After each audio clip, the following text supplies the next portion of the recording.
Today's program is sponsored by The Anthony Vincent Salon. Say hello to beautiful. And you're listening to Trend Radio, where we talk about what's hot and what's not.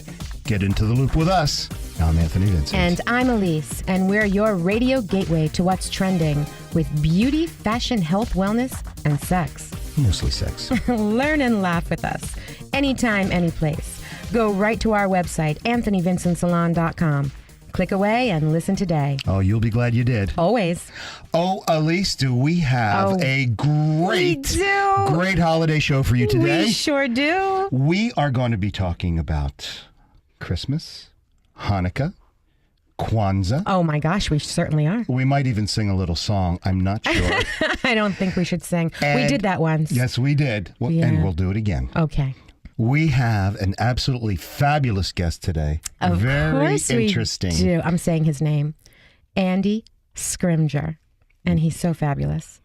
I just can't wait. I can't wait for today. But first, we're going to talk about the history of Hanukkah. Oh, I love Hanukkah. And I'm going to tell you a funny story about Hanukkah. Okay, tell me.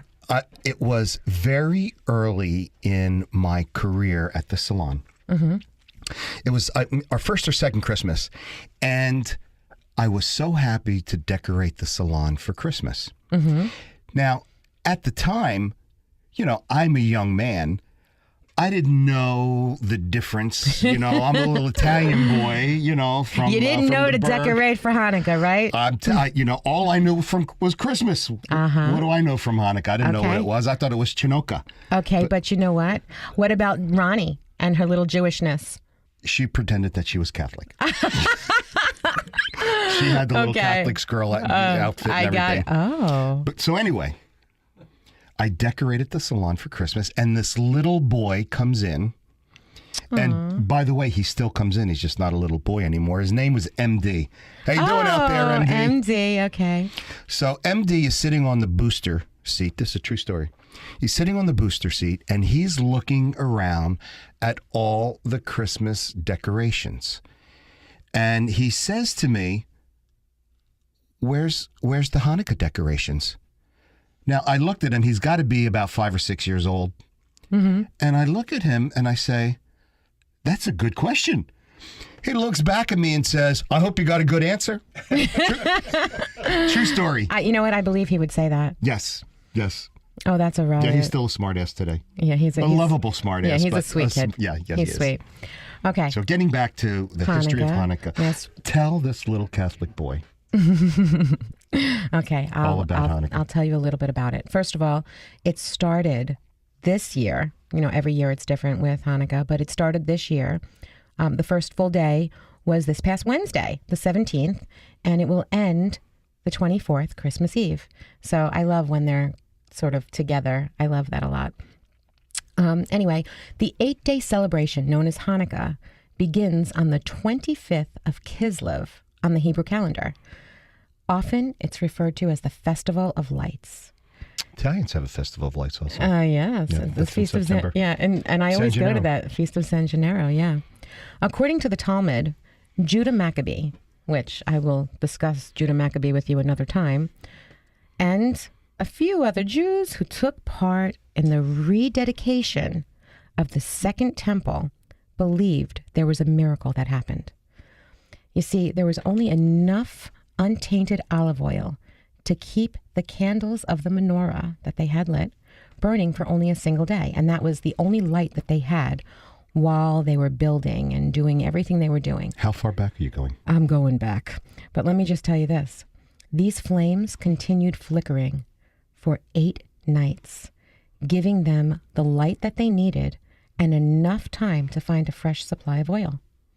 And this miracle inspired the Jewish sages to proclaim a yearly 8-day festival.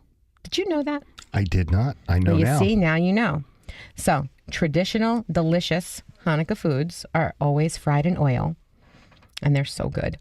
Potato pancakes, known as latkes, which you love, I know you do, and jam-filled donuts. Anything fried, very popular. Very popular for Hanukkah. And also playing with dreidels and exchanging gifts, which I know you know about that because you have to know about the 8 days of Hanukkah and the gifts and the giving and the receiving. They just add to the glory of this wondrous holiday. Isn't that lovely? Wow, that's a beautiful story. Yeah. Do you want to talk about Kwanzaa now? Come on. We have a little history about Kwanzaa, too. Let's go. Okay. You seem to have it down pat here. This is very, very interesting. Now, Kwanzaa is going to be starting in a few days, December 26th, the day after Christmas Day, and it goes through January 1st, 2015, which is coming up. And they have a very, very, very interesting holiday. Kwanzaa derived from the phrase Matunda ya Kwanzaa, which means first fruits in Swahili. And on each of the 7 nights, a candle is lit, just like Hanukkah, and one of the 7 principles is discussed. And the principles, called the Nguzo Saba, are values of African culture. Kwanzaa also has 7 basic symbols that are reflective of the culture as well. On December 31st, a Karamu, which is an African feast, is held to celebrate their holiday, which is quite incredible. But I love these principles. Listen to this.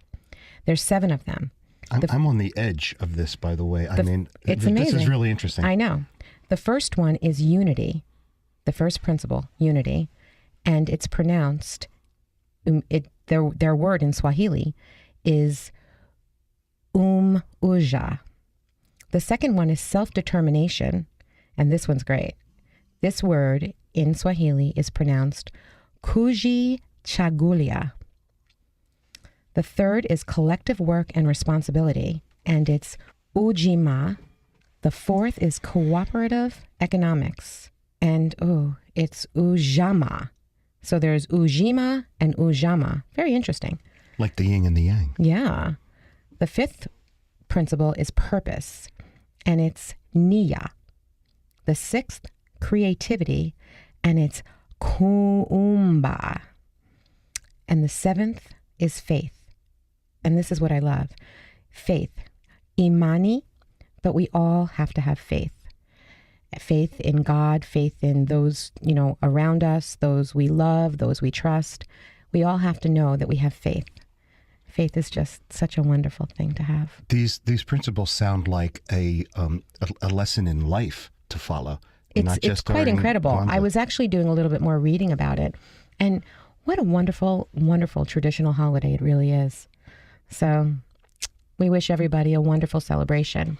And now we can talk a little bit about Kwanzaa. Yeah, happy Kwanzaa. Happy Hanukkah, happy Kwanzaa. And now we can go right into Merry Christmas. And Christmas, as everybody should know, I would think everybody does know, is the annual Christian festival celebration of the birth of Jesus. And every year, Christmas Eve is the 24th of December, and the 25th is Christmas Day. And I love the beauty of Christmas. Are Jewish girls allowed to like Christmas? We're allowed to like whatever we want. Oh. We're Jewish. Okay. Now, one of the most popular customs is cutting down and decorating an evergreen tree. And the earliest... Wait, what were you going to say? I see your mouth opening there. I was going to let you finish. I have a story. About a Christmas tree? About our Christmas tree when I was a child. This is a true story. Okay, so you can tell it in 1 second. Let me just give this little tidbit of information, and then you can go right into your actual real story. But I sometimes cry when I tell the story. You can cry. I have a tissue. I'm so sensitive. I have a tissue, or you can use my arm. Okay. So the earliest record to date of an evergreen being used and decorated, but without lights, for Christmas is in the year, get this, 1521. And it's in the German region of Alsace. And the first mention of lights or candles on a tree is from the 17th century. And now, folks, we get to hear a little true story about Anthony's Christmas tree while he was growing up. I have this picture in my album. Probably I was 7 years old. Mm-hmm. And as you know, I was from... And you still act like you're 7, Occasionally, but I have that choice because I'm Anthony freaking Vincent. That is correct. So I'm from a very, very humble family. My father worked very hard, worked 2 jobs. My mother stayed home, raised us, and gave us all the love that we could. You were very blessed. Yes, very, very blessed. Did not have a lot of money, did not have a lot of things. In fact, the happiest days as a child in the neighborhood was when one of the neighbors got a new refrigerator or washing machine, and the box was in the front of the house, still intact. You guys played with it. And we would grab the box, bring it in the backyard, and that would be our fort. Yeah, I loved forts like that, actually, growing up. Yeah, and we drew on it and colored it and things like that. Throw a few blankets in it, Yeah, it was really great. But getting back to the Christmas tree, so anyway, from, our very, very humble beginnings, my father, very, very creative guy, we went out looking for a Christmas tree, and he found a Christmas tree. It was $1.75. Wow. For the Christmas tree. And I remember it's $1.75 because he gave him 2 and let the guy keep the quarter for tying it on top of the little station wagon that we had. Wow. Well, let me tell you, this was the ugliest Christmas tree I had ever seen in my life. Was it like a Charlie Brown Christmas? I call it my Charlie Brown Christmas tree. Yeah, Charlie? It's true. I believe Come on. you. I'm trying to get all misty over here, and you're laughing. So well, anyway, the way you said Charlie for Charlie. This was the skimpiest, scrawniest tree that I had ever seen in my life. My sister and I started crying when they tied it on top of the truck because it was so ugly. Hi, Iris. So we brought it home. My father said, "Don't worry. This Christmas tree is going to be beautiful. Don't worry." I said, "Okay, Daddy." So he brought it home, and he put it in a bucket of sand, put water in the sand, and he held it up so that it was straight. And what he did is he cut all of the branches off the back of the tree. True story. Every branch. He slid the tree against the wall, so there was only half the tree. He drilled holes in the trunk all the way in the front that was seen, and he whittled the ends and stuck the branches in the Christmas tree. Oh my gosh, from the back. From the back. He put the branches from the back into the front. And he worked hard to give you guys a beautiful tree. Yes, he did. Oh, stop. Don't do it. Don't you dare do it. This is where I get misty. Just stop it. Okay. Okay, don't do it. Oh, he's all so cute. Okay, let's go forward. You all right there? Yeah, you didn't let me finish my story. I got to tell you about my balls. Oh, my Christmas balls. Okay, if you want to talk about Christmas balls, that's fine. So anyway, we put tinsel on that tree. We put balls. We put lights. That tree was beautiful. And of course it was. I don't know if you realize this or not. I recently got actually all of the Christmas decorations from that tree, and they're in the basement of the salon. I know. We talked about it. Yeah. Remember we went through them? Yeah, we did go through them. Yes. And I have one of the Christmas balls from my Charlie Brown tree hanging in the salon. I have one hanging in my car. I know. And that Christmas ball is older than I am. I know. That Christmas ball's got to be 42, 43 years old. They're beautiful. Yeah. I know. So that's a beautiful story. Thank you for sharing it with us. So anyway, can you say that? Did you know the number 8 is lucky? I, of course, knew that. I knew you knew. 8's my favorite number, and you know why? Tell us. Because when you turn it on its side, it's the infinity symbol. Yes. Yeah, yes. it's very lucky for me. Well, also in Asian cultures, the 8 symbol represents good fortune. Ah, I did not know that. Good fortune, ambition, and power. Oh, love that. That's why I like the number 8. No, you like the number 8 because of what I told you. That's right. I like everything you told me. Now, when you double the number 8, what do you get? 88?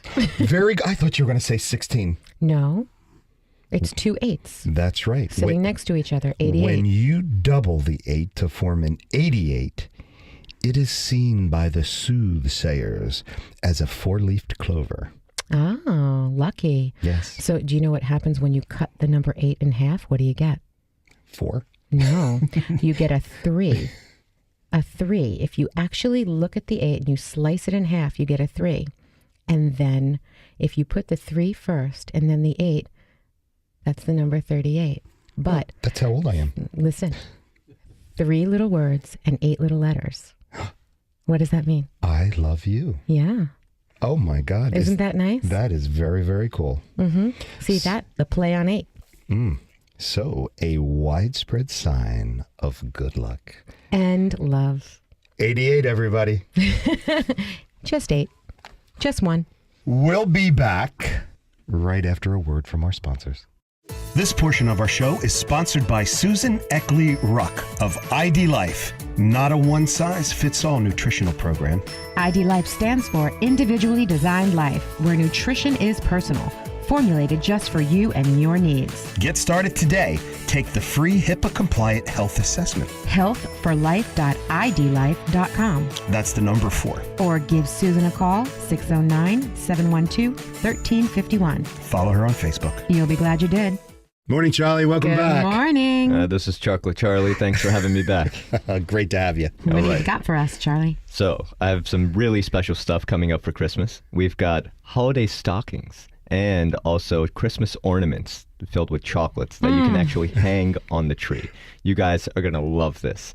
And we also have more and more chocolates that you can pair with your wines, scotch, whiskeys, bourbons, and spirits over the holidays. Let me tell you, Sounds fabulous. this is something you do not want to miss out.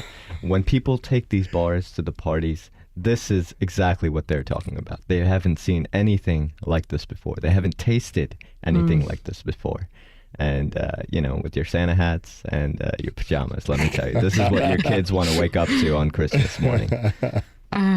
Fabulous. ChocolateBoxNJ.com. I'm Anthony Vincent of Anthony Vincent Salon. Time for another fun and fabulous beauty tip with our tip chick. And here she is. Got chemistry? Is your salon consistent, happy, edgy, magical, impeccable, satisfying, trendy? Are you ready for anything? Say hello to beautiful. Remember, for the 150,000 hairs on your head, there's only one choice. Call us now at 609-448-2212. You'll be glad you did. And now our very own gatekeeper of matrimonial law, Roseanne de Torres. Check out DeTorres and DeGeorge, certified matrimonial law attorneys at dndfamilylaw.com. You'll be glad you did. Hello again, Roseanne. Good morning. Good morning. So I have a question for you. What would happen if I, not me, but the vernacular me, went to court to obtain my own divorce? What would happen? Well, you can do it. There are plenty of people that do. I don't recommend that for anything other than just getting divorced. So if you have children involved, support issues of any kind, or any kind of assets or debts that need to be divided, a house or anything, retirement accounts, you definitely want to have an attorney. I can tell you horror story after horror story. Oh, do tell. Do tell us a story. I had a client who did her own divorce because she didn't have the resources. Now she's paying for it tenfold. So she could have put it on a credit card, perhaps borrowed the money from some family member or something to get an attorney to do it right the first time. Instead, she's paying 10 times what she would have paid then to fix the problems now. And it had to do with the marital home. The parties agreed that the husband would retain the marital home. They did not put anything in the agreement, though, that required him to refinance to get her name off the mortgage, or any kind of what we call a fail-safe provision, or otherwise affectionately known as a drop-dead provision. What happens if he doesn't pay the mortgage if he's assuming the mortgage? So in this particular case, he was assuming the mortgage, but her name was on it. She never bothered to check to see if he was continuing to pay it. She didn't realize that he hadn't been paying it until she went to buy a house 5 years later, and she realized that the mortgage was still in her name. So they never even thought about, should I get the mortgage out of my name? Or if I'm going to leave it in our joint names, do I put in a requirement that he continue to pay the payments? And if he doesn't, that we list the property immediately for sale. They didn't say any of that. They didn't say what happens if he doesn't pay the taxes. So what happened to her credit? Her credit was ruined. Then she had to hire me, and I didn't do the divorce, obviously. She did it herself. Hire me to force him out of the house so that she could list it for sale, because he wouldn't. She tried to communicate with him privately. He was just ignoring her. He wasn't paying the mortgage. He wasn't paying the taxes. The house was going to go into foreclosure. And I said to her, at least if you get control of the premises, you can do a short sale with the bank. You can get that thing out from under your credit. It took 5 years? Well, she didn't realize it until 5 years later, because how that's long when wasn't he paying that house for? I don't know. I mean, a couple of years at least. Oh my but she gosh. didn't realize it until 5 years later, because that's when she went to buy a new house. And it came up, she was declined for a mortgage because her name was on a mortgage that was in default. But wouldn't that have affected her credit years ago? It never came up. She may have never needed the credit until 5 years later. That's right. Wow. So I can tell you a dozen stories like that where people have been penny wise and pound foolish about the cost of divorce. The law is so technical, and if you have anything at all at stake, I urge you to seek the advice of counsel. We work with people on the fees. We have hybrid fee arrangements. It's not always done hourly. If you have an uncontested case and you can reach an agreement with your spouse quickly, we document it properly. And we can do that on a fixed fee basis without additional costs. For one flat fee, you pay no more, no less. So for those people that say, oh yeah, I have a deal with my spouse, I'll just go to court myself, I still urge them to have the marital settlement agreement prepared by a professional, because the laws are too technical, and you want to make sure every I is dotted and T is crossed. It's too much at stake to leave it to chance. That is really scary. That is really scary. Well, anyway, that's wonderful information as always. And why don't you give your number that people can reach you? Sure. It's 908-284-6005.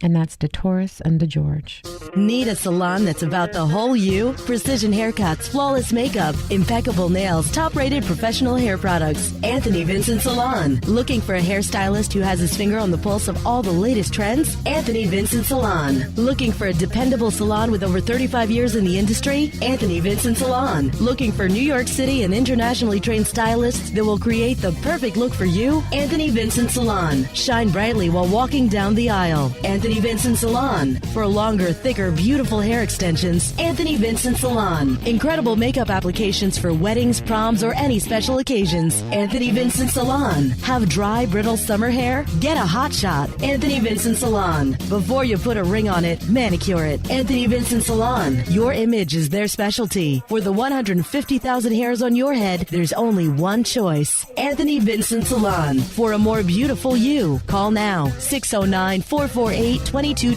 and follow them on Twitter.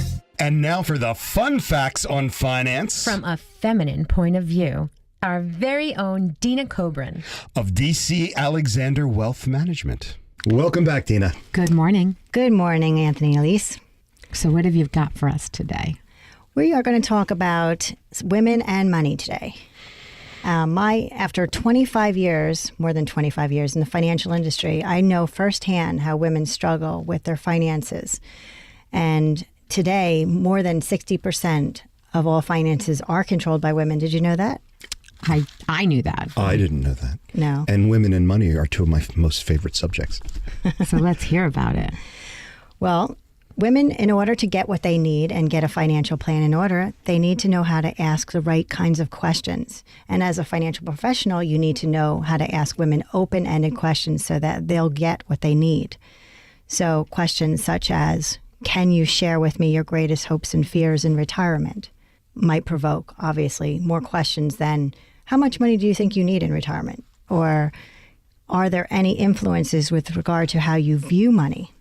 A lot of women, especially women in their 60s and 70s today, were not given the tools to handle their own finances. And unfortunately, they're left handling their own finances without the knowledge. They haven't gotten the experience with finances because they were always controlled by either their father saying, don't worry, dear, someone will take care of you. Then they get married in life and the husband says, don't worry, dear, we'll take care of you.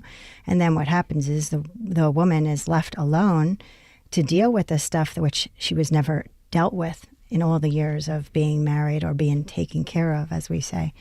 So especially women today are facing like what we call a triple whammy because they're having children later in life. So they're living longer and 50% of them are ending in divorce. And they also have children that are older and they're having to take care of sometimes their parents who are aging, as well as their children who are younger than they should be, and then also having to deal with retirement and doing all the finances in the home, etc. And that's where you come in. Well, I try to come in, but women are challenging to deal with, but you have to learn how to ask the right questions so that they can get the right answers. So what would you suggest? How would you be able to pull these questions out for them? Again, you just need to ask open-ended questions such as, what would you like your money to help you accomplish? What are some of those things that are the answers? What do women want to accomplish? Well, women put feelings and emotion into what they want. Exactly. Right? Okay, so in order to get to that, you have to get to the feeling of what it is. And women are scared about money a lot of times. I mean, we spend more than men when we are upset or whether we're celebrating. We tend to go on a shopping spree for different events where men do not do that. There's a lot of statistics, actually, that 1 in 3 women will impulse shop, where a man will not impulse shop. That's the emotional aspect. Right. And they 24% of women cannot resist a sale compared to 5% of men that can. So we have to do more of, controlling our finances. And we always talk about budgeting as well. Yes, I love budgeting. And so women hate to budget because it's one of those unknown things that is a challenge. It's yucky. It's yucky. No one likes to budget, but we have to budget. And we have to get our hair cut and get dry cleaning done. Yes, we do. Get our nails done. Yes, right? especially. Exactly. So that has to be put into our budget of planning. Women earn 61 cents for every 69 cents to every dollar that a man earns. Wow. And did you know that women are also claiming bankruptcy at a lot higher of a rate than men as well? Really? That we did not know. Yes. There probably 39% of women compared to 61% of men will become bankrupt. Wow. So in order to avoid that, they need to contact you. And Yes, that's they what do. I was just going to say. Why don't you give your information? They can contact me via email at dcobrin@nextfinancial.com or look me up on Facebook with Mom's Money Matters and Mom's Money Matters for tweeting as well. Do this today. You'll be glad you did. Securities and investment advisory services offered through Next Financial Group Incorporated, member FINRA/SIPC. DC Alexander Wealth Management is not an affiliate of Next Financial Group Incorporated. 2346 Route 33, Suite 307, Robbinsville, New Jersey 08691. Phone number 609-945-7330. This portion of our show is sponsored by Susan Eckley Ruck of ID Life. Not a one-size-fits-all nutritional program. ID Life stands for Individually Designed Life, where nutrition is personal, formulated just for you and your needs. Get started today. Take the free HIPAA-compliant health assessment. healthforlife.idlife.com. That's the number 4. Or give Susan a call, 609-712-1351. Follow her on Facebook. You'll be glad you did. And we're back. Yes, we are. And we have such a fabulous guest today. We have with us Andy Scrimger. recently retired as Dean of Libraries at Drew University in Madison, New Jersey. He earned his master's degree at Princeton Theological Seminary and Rutgers University. His PhD is from Drexel University in Philadelphia. And with all that education, you can still talk to him like a regular guy. It's amazing. It's amazing. He's a regular guy, everybody. Yeah. With a lot of stuff. Yes. In and his Anthony, background. our listeners will know his name from the New York Times. Yes, they will. Yeah, the Times published several of his essays, and one of his Christmas stories titled A String of Bulbs was our guiding star. And Beautiful story. Oh, yeah, beautiful. And you can read that. That came out, that was published December 3rd, 2010. But today, he's going to read a couple of stories for us. We're going to let him tell us about it. Well, first, hello. Well, I was going to say good morning. That's what I was going to say. Good morning, Andy. Good morning, Anthony. Good morning, Elise. Good morning. It's such a pleasure to have you with us today. Thank you so much. I know that I personally have been waiting for the holidays to come up just so that I could have you for this show. This is our Me too. yeah, our holiday show, and we've been waiting to have you on, and we are so blessed to have you here today. I'm so excited. Well, it's a treat for me, and you know better than most people that the salon is a natural place for storytelling. Yeah, Anthony does know that. I have been inspired for little nuggets that have found their way into my stories. They're in your Heightstown store. How nice. How nice is that? Thank you so much. Thank you so much. Oh, that is such a lovely thing. So I am a contributor to works of art. Yeah. And poetry. Yeah, I love that. Yeah. You remember the story that I told about a minister who was new to his congregation and was having difficulty getting to know folks. And I make the observation in the story that he realized that he knew his new hairstylist better than anybody in the congregation. It was a flash of insight. Wow. Wow. Yeah, that could be absolutely true. I believe that. Absolutely true. I definitely believe that. Well, everyone, I just want to let all of you know we are so blessed today because Andy is going to read to us some beautiful, beautiful, beautiful stories. What stories are you going to I was tell going us? to tell you. I want him to tell us. I've been assigned. I didn't get to pick the story. You didn't pick the story. No, I did. The boss lady did. Absolutely. Oh my gosh. She is so bossy. I am boss, not bossy. I think we had this conversation. Yeah, we did. Okay. So, all right, Andy, do you want to tell the stories that you're going to read? Well, you told me that your favorite was the silver harmonica. It is. So I, if we're still on plan here, I'm going to read that one first. Aw, thank you. We are on plan, always on plan, especially when I get to go first. Thank you, Andy. So that's the introduction, the silver harmonica. And without any further ado, Christmas gifts are typically opened in two contrasting kinds of light: the candled darkness of Christmas Eve or the first light of Christmas morning. I grew up in a family that favored the evening option, but I gladly switched when I married a woman from the brighter side. As Christmas approached, my wife's relatives would talk about the follies of nebbing for the edification of the younger set. Nebbing being a regional Pennsylvania word for sneaking about the house when grown-ups aren't around, checking drawers, cupboards, and crawl spaces for hidden gifts. While I've never been prone to nebbing, I must admit that one year I opened a package well in advance of the 25th. I didn't spy it in the nether regions of our clothes closet. It found me. My brother Paul surprised me with an early gift, a brown leather jacket. I asked him if he would still gift wrap the coat and place it under the tree for rediscovery, for I didn't want it to miss a signature brotherly touch.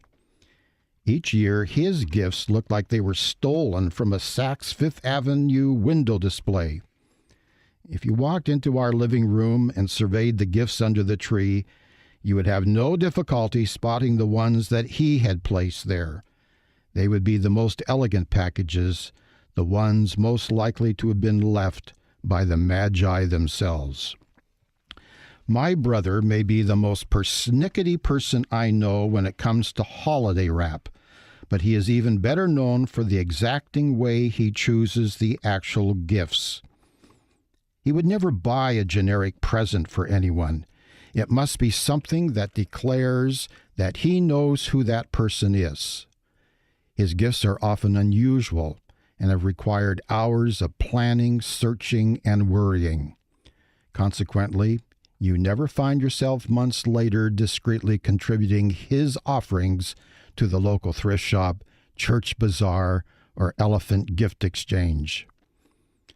Perhaps his most publicized gift was not a family gift, but one that he created in the early 70s for the citizens of Northern California. He had learned that plastic decorations would deck the toll plaza on the Golden Gate Bridge for the holidays, a cost-saving decision. The thought of artificial greens marring the iconic structure was intolerable to him. But instead of merely grousing about it, he set out to remedy it. He contacted the Golden Gate Bridge Highway and Transportation District and persuaded the Scrooge Party bureaucrats to bless a counterproposal to properly adorn the entrance to the bridge on the San Francisco side at his expense. The San Francisco Examiner soon saluted him for the handcrafted, regionally appropriate wreaths that now greeted cars heading north over the Golden Span, redwood boughs studded with bows as vibrant as his own red hair. Many years later, Paul and my parents came to Colorado to spend the holidays with my family. Curiously, the master of gift-giving was uncertain about what to buy for Mom, for she had suffered several strokes, was deep into Alzheimer's, and often didn't know us.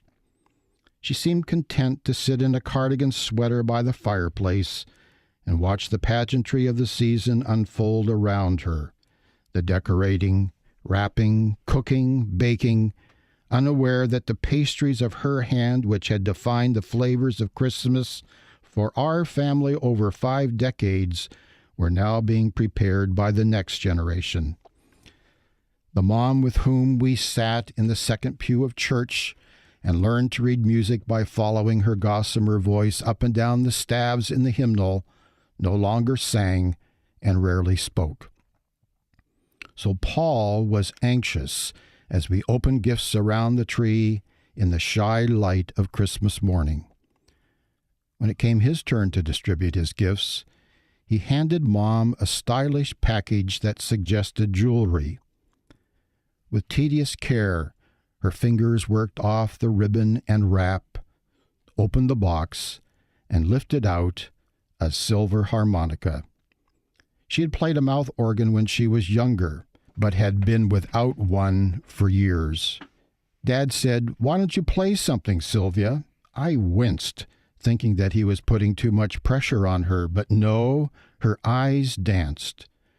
Cautiously, she raised the slender harp to her lips, blew a few tentative chords, then slowly, flawlessly, played Jesus Loves Me. It was as if she had been practicing it for months, just for that occasion. During December, many people listened for church bells, their old familiar carols play. But I, in my brown leather jacket, listened for the plaintive strains of a silver harmonica. Well, that was beautiful, and unfortunately or fortunately, both of us are in tears here. That really that was beautiful. Beautiful. It was beautiful. Yeah. I didn't expect it to end that way. It's beautiful. I love that story. See, look at me. That's the reason I asked you to play it. It reminds me actually of my grandmother. She had dementia, and so during the holidays, it was always very difficult because she didn't know who anybody, except for me, she didn't know who anybody else was. And so when we would strike a chord with her, it was a beautiful thing. And when I read the Silver Harmonica, it reminded me so much of her and our family. Thank you so much. Isn't it amazing, though, when you look back and tell the stories from your family, that so often it's a problem that turns into an unexpected gift? Paul's an unexpected concern joy about what to get Mom under those circumstances turned out to be such a gift, and a story that we tell the family really over and a beautiful over again. thing. Absolutely beautiful story. Yeah. Okay. So, moving on, do you have another one with us that'll bring us to tears? Of course. Well, I don't know if this is going to bring you to tears, but this is a great one. Do you want to read the name of it? Yes, this is Santa's Last Delivery. I don't think anybody's going to cry over this, but it should surely take us all back to that time of a critical discovery in our lives. Okay, if you're just joining us now, you're listening to Trend Radio, and we're here with Andy Scrimger, and he is reading beautiful holiday Christmas stories to us. So here is Santa's Last Delivery. The night before Christmas delivers delicious anguish to the younger set. All is ready for the final event. The lines for the Sunday school pageant have been memorized and delivered to adoring congregations.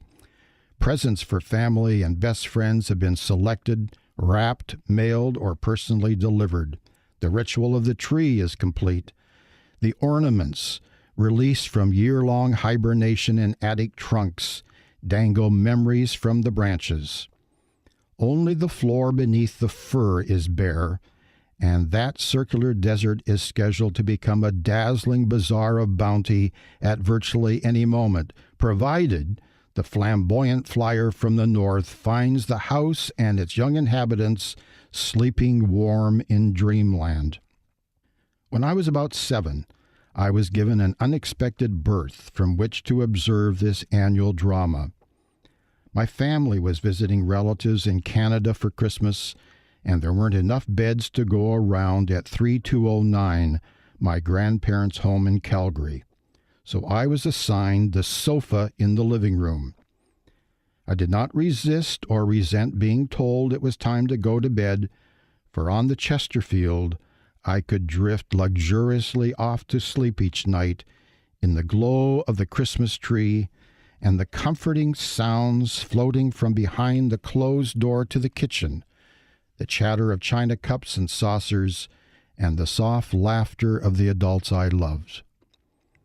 On the night of miracles, my mind was tortured by one question. Had Santa understood that the gift I truly craved was a doctor's kit? It wasn't a selfish wish, actually, closer to a prayer, really, for I wanted to become a missionary doctor and cure people of all manner of diseases in exotic lands far away. I therefore needed to practice medicine, but lacked proper equipment. As I drifted in and out of sleep, I suddenly sensed movement in the room. Forcing myself to peek from under the blanket, I beheld a shadow advancing cautiously towards the tree, a pregnant stack of gifts against its chest. Fearful that my awakened state might be discovered, I tried not to blink lest even that flutter betray me, but I could not avert my eyes. Santa had arrived. He knelt and carefully arranged the packages under the tree. Then he stood up. As he rose, the Nova lights illuminated his face. Instantly, I knew I was witnessing a crime. An impostor was doing the work of Santa, and I knew the identity of the criminal. It was my Aunt Helen. My first reaction was disappointment. It wasn't that I hadn't wondered about the reality of Santa before. Like most kids of my age, I had entered into that awkward space where I largely knew the facts, but preferred to live within the myth as much as to shield my parents from the loss of my innocence as to prolong the fleeting gains of a generous tradition. but I still wished that my aunt had been more careful. I fell into a restless sleep, wondering about the status of the doctor's bag. What was to become of the request that I had entrusted to him at the J.C. Penney store back in the States? The next morning, as soon as my brothers and I could persuade the adults that Santa would be insulted at their bed-bound disinterest in his midnight labors, the bathrobe family converged in the living room. The gifts were distributed at last. As we opened them, I began to despair, for no medical paraphernalia was materializing. The nuggets were wonderful, but the crown jewel was missing. Then Helen spelled my grandfather in handing out the packages. When she came to me, she gave a knowing wink and handed me a parcel. The tag stated, "To Andrew from Santa." My newly discerning eyes lingered on the familiar, elegant handwriting and confirmed the fact. It was from Santa, the Santa whose work I had personally witnessed in that tree-lit room just hours before. The package contained the finest toy stethoscope, blood pressure cup, thermometer, hypodermic needle, pharmaceuticals, and house bag imaginable. After all, Helen was a nurse. That Christmas remained my favorite, long after my medical reign of terror over my younger cousins had ended and the instruments of torture worn out. It endures as a special memory of my aunt, who on that day and in the years to come proved a worthy successor to Santa. Wow. Oh, that's awesome. You know, Andy, I had my eyes closed during these stories, and I saw in my mind's eye everything that you experienced as a child there. That was just beautiful. Yeah, that was a great one. Yeah, it really I love was. that. And what a nice relationship you must have also with your aunt, or you must have at the time. She's passed on Yes. now, but she was a great lady. She sounds incredible. She understood kids. She particularly understood boys. Wow, that's amazing. What a wonderful thing. And if you're just joining us now, We are Trend Radio, and we're talking with Andy Scrimger. yes, we are, and it's wonderful. And I believe, Andy, you have one more story for us. I do. It's called Putting Away Christmas. Wonderful. Most of the people I know hate to see Christmas come to an end. After all, who gets enough time under the mistletoe? Who tires of hearing English choirs singing the holly and the ivy? We love to carol December's antiquities. But this tradition-laden time of year is not exempt from a sad but basic fact. Everything under the sun has its season and no more. So despite our sentimental bent, Christmas too must be dismantled. The stockings cannot lace the fireplace forever, nor the overdressed tree preside over the living room, much past the fall of the crystal ball in Times Square, or the arrival of the Three Kings 6 days later. I've always been blessed with neighbors who observe good timing when it comes to putting up and taking down their holiday lights. Barney in Littleton, Colorado, was exemplary. He and our family lived next to each other in a cul-de-sac that bumped against a swath of wildness containing a creek, pond, beaver, fox, raccoons, and kids creeping under the willows, stalking serious prey. Our backyard shared a small hill that our kids called the mountain. On the day after Thanksgiving, just like clockwork, you would hear the clatter of a ladder being moved around the yard. Christmas was under construction next door. Barney first trussed a crabapple tree in his front yard with multicolored Nova lights. Then these lights that stirred the memories of the Christmas trees of my childhood, were strung along the front of his house and the roof line of the garage, illuminating the basketball hoop that protruded dead center over its broad door. Their old-fashioned glow of blues, greens, red, and oranges contrasted the modernistic, monochromatic mini lights that outlined our shrubs and those of the neighbors. But best of all, they and the street light provided ample candle power for my son and me to play basketball after dark in Barney's driveway. Drew and I can testify to the sturdiness of Nova lights and Barney's installation, for they withstood more than one direct hit when our ball missed the backboard altogether and crashed into the gutter. Most families agree that the decorations must eventually come down. They don't, however, always agree as to just when this should happen. My family is still working towards a consensus. On New Year's Day during the Rose Parade, my wife is restless, eager to pack it all up. I resist. Having lived for 20 years in Denver, where the tradition was to keep the outside holiday lights blazing until the end of the National Western Stock Show deep into the third week of January, I want to postpone striking the set as long as possible. After all, once the glistening ornaments are packed away in the trunks, winter, which has been kept at bay with the Festival of Lights, turns stern, and the responsibility for goodwill to all becomes weighty. Without the assistance of candles and choirs of angels, I want to postpone as long as possible the bleak midwinter when earth and heart stand hard as iron, water like a stone. During my Colorado days, I stumbled upon a way to freeze-frame all holiday gaiety. Simply leave home while the poinsettias are still radiant. Walk away before pine needles litter the living room rug. Head to the airport before empty boxes rise from the basement and confiscate every ball and bauble and imprison every toy soldier. If you time it right, you avoid seeing your home look barren and forlorn. I actually did that, just once. I was granted a year-long sabbatical from Regis University in Denver to study at Drexel University in Philadelphia. So I headed east and lived with old friends in Jersey. When the Christmas break arrived, I rushed home for the festivities, but then flew right back to class after New Year's.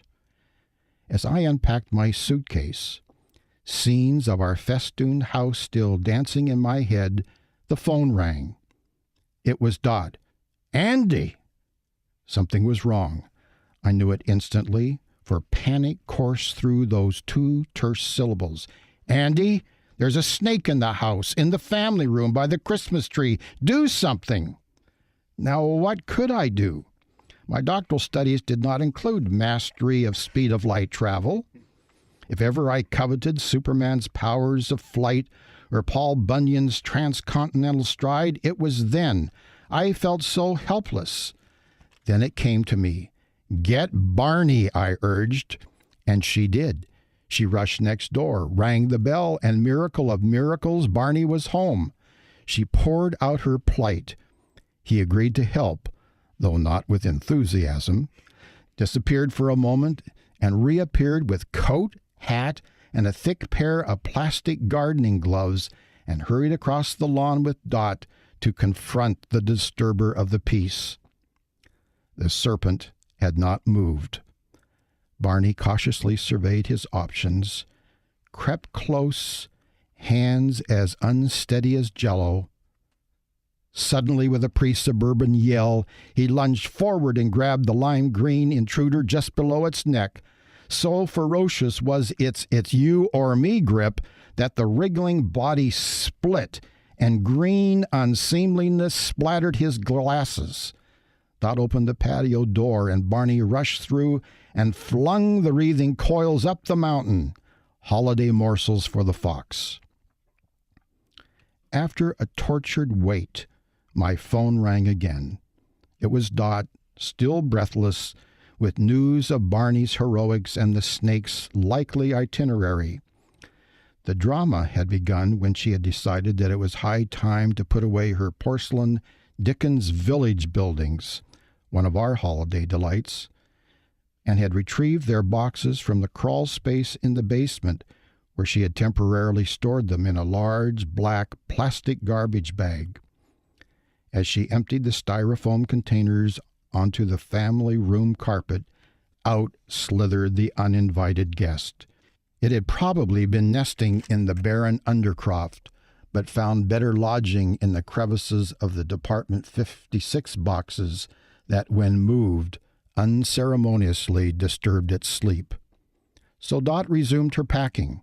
The Ebenezer Scrooge house and the T. Wells Fruit and Spice Shop were reunited with their custom-fit cases. The tree and mistletoe came down, as did the wreath on the front door. Christmas was finally contained, but not goodwill. It continued to reside next door. Wow, that was great. That was fabulous. He really had to squeeze that snake to crush it. He was desperate. Probably frightened to death, the poor man. But he came through, didn't he? Yes, he did. Oh, gosh, Andy, we can't thank you enough for reading to us, and especially these stories that were from your life. Yeah, wonderful. Absolutely wonderful. Beautiful. Yeah. If anybody wants to know anything else about Andy, feel free to email me Anthony at trendradio920@gmail.com, and we will give you information. We actually have many of his stories. We can make copies and send them to you. That's if exactly you'd like. what I was going to say. Of course it was. Yeah, of course. Andy, thank you very, very much. It was a pleasure having you on the show today. My delight, and I'll continue to take delight in telling stories with you while I'm in the chair. Absolutely. Looking forward to that. I love to hear them. Looking forward to that. Absolutely. You've been listening to Trend Radio, where we talk about what's hot and what's not every Saturday morning at 10 a.m. Learn and laugh with us anytime, any place. Go right to our website, AnthonyVincentSalon.com. Click away and listen today. And if you have a topic of interest that you want us to talk about, or you'd like to be a guest on our show, email us now at trendradio920@gmail.com. You'll be glad you did. I'm Anthony Vincent. And I'm Elise. And we'll talk to you next week. Bye for now, and happy holiday. holidays. Merry Christmas. Happy Hanukkah. And happy Kwanzaa.